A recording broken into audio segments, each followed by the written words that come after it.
Oh yeah, the time has come to get your weekly dose of news. Hello everyone, I'm Dashup and I'm thrilled to bring you 12 updates this week on MMOs as well as all kinds of multiplayer games in general. In the first part of the video, I'll cover Macabre, Crosswind, Ananta, Architect Land of Exiles, Palworld, Palfarm, and Arkheron. In the quick news section, I'll cover the First Descendant, the Lord of the Rings Online, ArcheAge Chronicles Once Human, the 7 Deadly Sins Origin, and Crimson Desert. Don't forget, if you enjoyed the video, you can drop a little thumbs up before you go. It always makes my day, alright? Now that we know the lineup, I think it's time to dive into the news.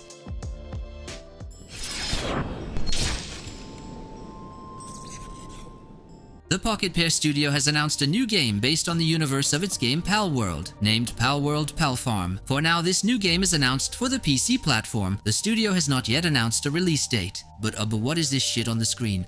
Oh sorry, I was broadcasting Pokemon Pocopeia, a new game announced for the Switch 2 in 2026. So I can say it, Palfarm is a bit like Pokemon Pocopeia but with graphics. Well, it's humor, but it allows me to pose a question. Will Nintendo sue Pocket Pair again because of Palfarm? After this minute of questionable humor, let's get back to our news about Palfarm. In its press release, the studio describes this new game as a cozy agricultural life simulation game. The game will allow you to settle on an island where the pals live. You will be able to work together to plow the fields, cook, craft, and build your dream farm, head to the market, buy and sell crops or artisanal products, and sometimes even get rare items. Each pal will lend a hand in the agricultural work using its unique abilities. They can sow seeds, take care of watering, or even harvest. The pals will be true partners. On your island, you won't be the only inhabitant. You can create relationships with the other residents through daily conversations and gift offers. It will even be possible to discover unexpected and special stories. At times, you will also have to defend your farm against evil pals who will come to wreak havoc. The studio has already confirmed that multiplayer will be possible. Still, in the same press release, the studio specifies that multiplayer will allow you to live your farm life with friends. For now, we are only at the first announcement from the studio regarding Palfarm, and therefore, we don't have a lot of information yet. In the meantime, to learn a bit more, the game already has its page on Steam. You'll find the link in the info bar. It was in November 2024 that I first introduced you to a new MMORPG in development called Architect Land of Exiles on my French YouTube channel. The game is being developed by the South Korean studio Aquatree and published by Dreamage, formerly known as Hi by M. The game is developed using the Unreal Engine 5 graphics engine and is announced for PC and mobile platforms. Between my first presentation in 2024 and today, the development studio and the publisher have shared several new pieces of information. So, it's time for us to update our details on Architect Land of Exiles. To start, we now know the release date for the game in South Korea. This new MMO will launch on October 22nd in its home country. I've read in some media outlets that a global release is planned for next year. I've also read while browsing various articles about the game that the studio is considering a console version. However, I should note that the articles don't cite any official sources. This summer, a 2-day closed test was held in Seoul, South Korea. Participants were able to test the game for 8 hours a day. The testers later revealed that they greatly appreciated the character and environment designs. They also enjoyed the flight system, the puzzles, and the world boss fights. Overall, the testers were satisfied with what they saw of the game. More recently, the Aquatree studio organized a presentation of its game this month. During its presentation, the studio stated that MMOs have become hostages to monotonous mechanics. Players are drowned in a routine where every day is reduced to doing homework with repetitive quests and excursions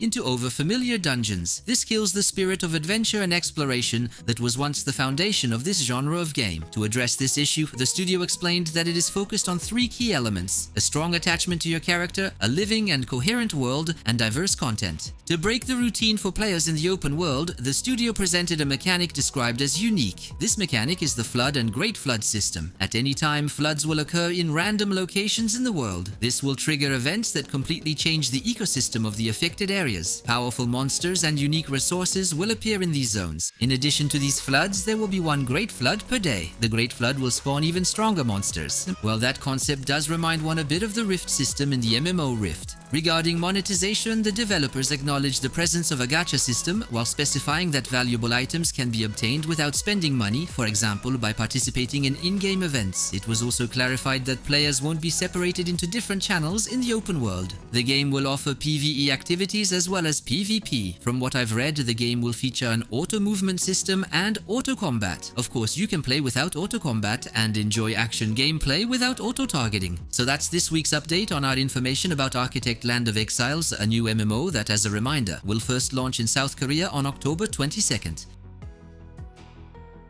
Last August, I shared an important announcement with you about Crosswind, a survival game set in a pirate world. For a quick reminder and to keep it simple, the Crosswind Crew Studio initially presented the game as a free-to-play survival MMO with both PvE and PvP elements. The studio announced last August that the game is now a survival title, still set in a pirate universe, but buy-to-play and primarily focused on cooperation. At the heart of the experience are now sea exploration, ship plundering, base building, and survival in a world inspired by the Caribbean with a mainly PvE framework. This month, the studio gave an interview to the media outlet WCCF Tech. This gives us the opportunity to update our information on the game. The studio explained that the map combines procedural generation with handcrafted points of interest. The whole thing is enriched by different biomes with specific resources and enemies. Crafting is a fundamental element of the gameplay, as most weapons will need to be crafted by players, even though some can be obtained as loot by defeating bosses. The studio specified that it is influenced by Assassin's Creed 4 Black Flag regarding naval combat, with the ship's crew playing a key role both as support during boarding actions and as a sacrificial resource in open sea battles. On the other hand, land-based combat draws references from Souls-like games with parries, dodges, counterattacks, and combo strikes. The survival aspect is also present but shouldn't become a source of frustration for players. In line with this principle, tools don't degrade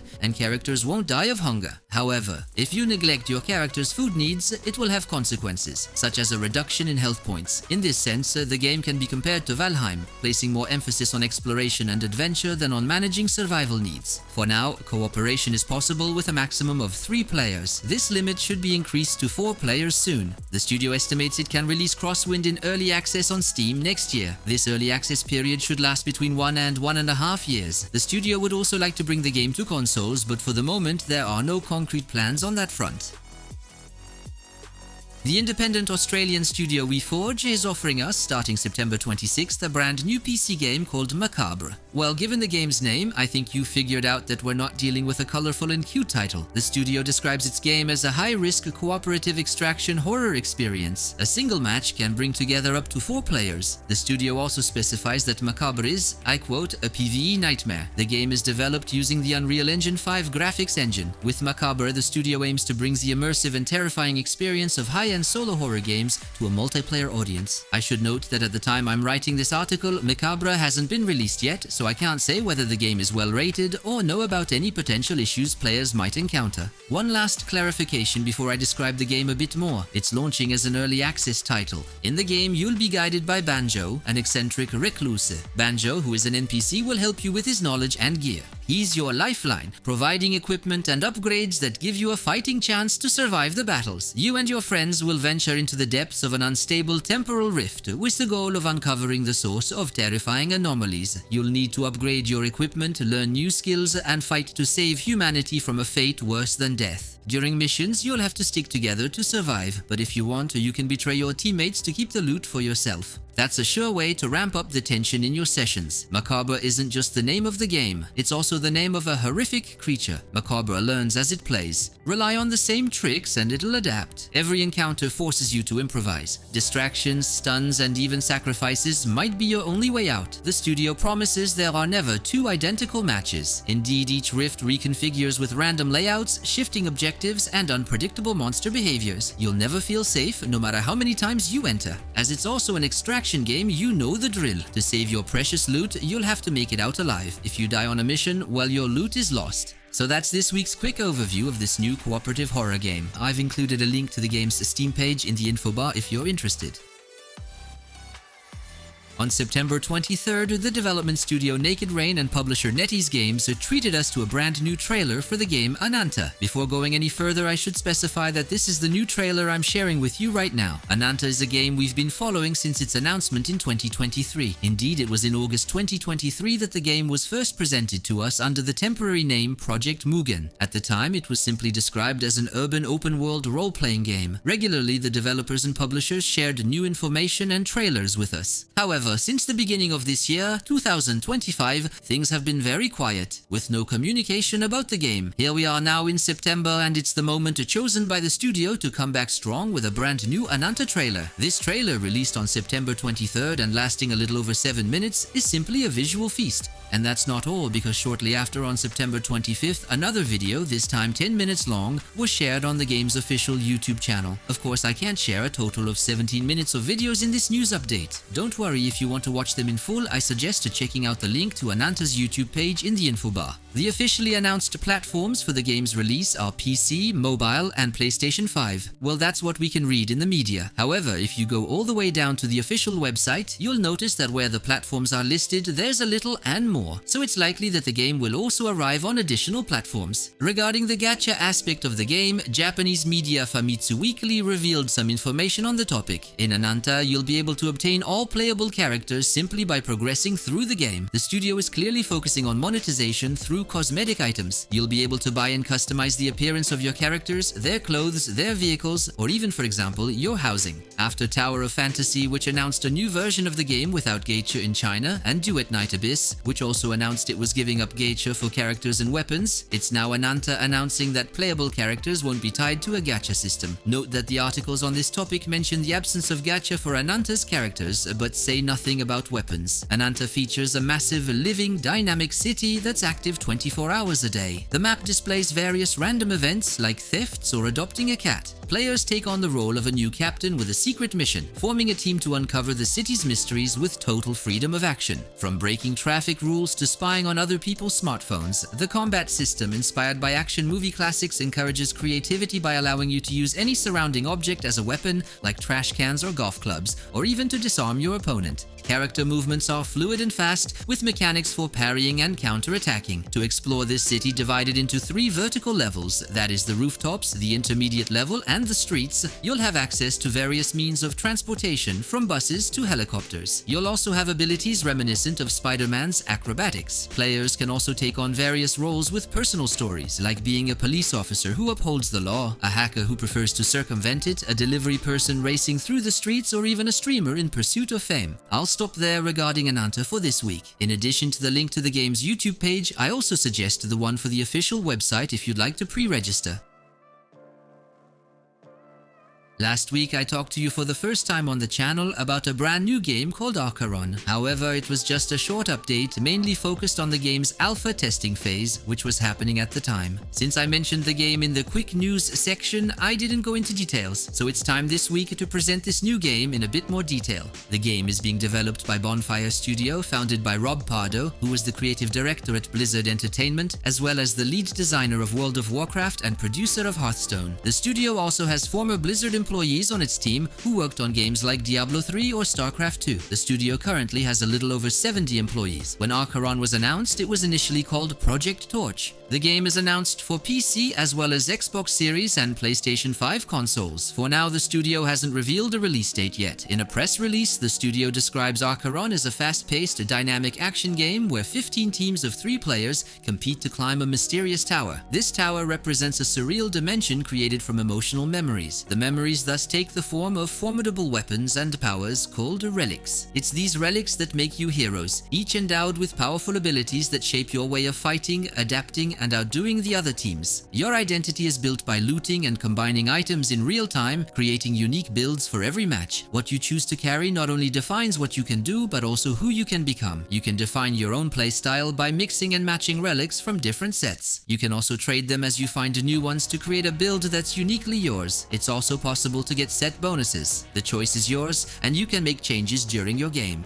According to the studio, the close-up camera view from above makes combat strategic, fast, and intimate. Immersive audio heightens the tension because you'll hear the danger before you see it, turning subtle sounds and musical cues into vital keys for survival. At the start of a match, you'll begin with just your fists to defend yourself. You and your team will have to rush to loot items imbued with powerful abilities from treasure chests, monster drops, quests, and opponents. After a few minutes of preparation, expansion, an abyssal storm will begin. It's a deadly force that destroys everything in its path, and the only safe zones are the beacons that appear on the map. The problem is that there aren't enough beacons for everyone. If your beacon is contested, you will have to eliminate all the other teams trying to claim it. From floor to floor, teams are eliminated, leaving the final two to face off at the top of the tower to determine which team will be victorious. I'll stop there for the game description this week. I haven't shared all the available information on the game, but we already have a good little overview here. For now, the game is in alpha, so all information about it is subject to change during development. If you want to learn more about Arkheron, I've included a link to the official site in the info bar.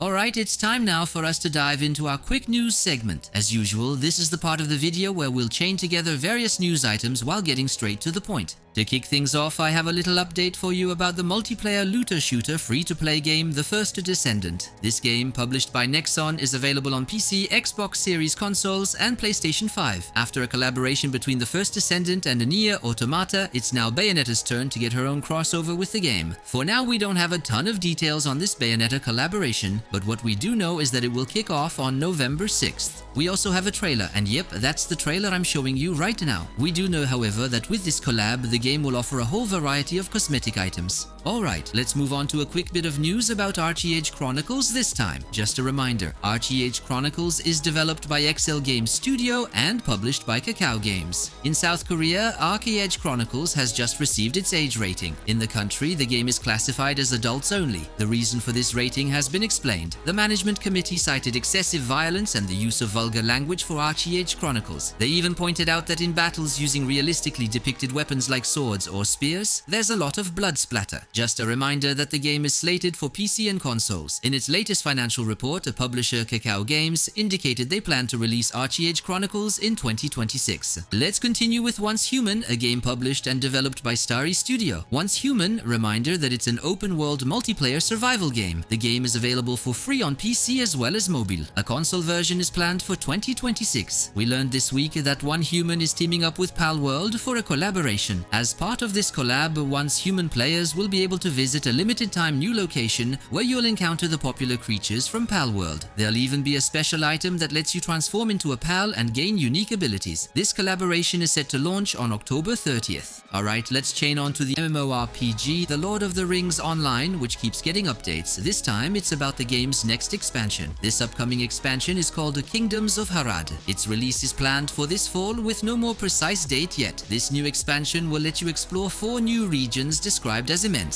It'll also offer over 400 new quests. Your character's level will go from 150 to 160. The key info I wanted to share about this expansion is that pre-orders are now open. The standard edition, the cheapest one, is priced at €36.99. As usual, you'll also have a collector's edition and an ultimate fan pack. For more details, you'll find the link to the presentation page for this upcoming expansion in the info bar. Now let's keep going with the 7 Deadly Sins Origin, a title published and developed by Netmarble. We finally know the exact release date for this brand new game. Unfortunately, it turns out the game won't launch this year despite the initial announcements. The 7 Deadly Sins Origin is therefore set for January 28th, 2026 on PC, PlayStation 5 and mobile platforms. The game will be free to play. You can play solo or in co-op. Just a reminder that pre-registrations are still available on the official site. You can also sign up for an upcoming beta test. If you're interested, you'll find the link to that official site in the info bar. For the next part, I have a few words about Crimson Desert, a game developed by the South Korean studio Pearl Abyss. Yeah, I know, I'm aware. Upon release, Crimson Desert will just be a single-player game. But if I keep talking about it, it's simply because Pearl Abyss internally still plans to add multiplayer after launch. How long after, we don't know. The info I want to share about Crimson Desert this week is, well, simply the release date. We finally know that Crimson Desert will launch on March 19th, 2026 on PlayStation 5, Xbox Series, and of course a PC. I should also mention that pre-orders are already open. On the pricing side, on PC via Steam, the standard edition is listed at €69.99. The deluxe edition is at €79.99. I recommend the link to the official Crimson Desert site in the info bar, where you'll find all the info.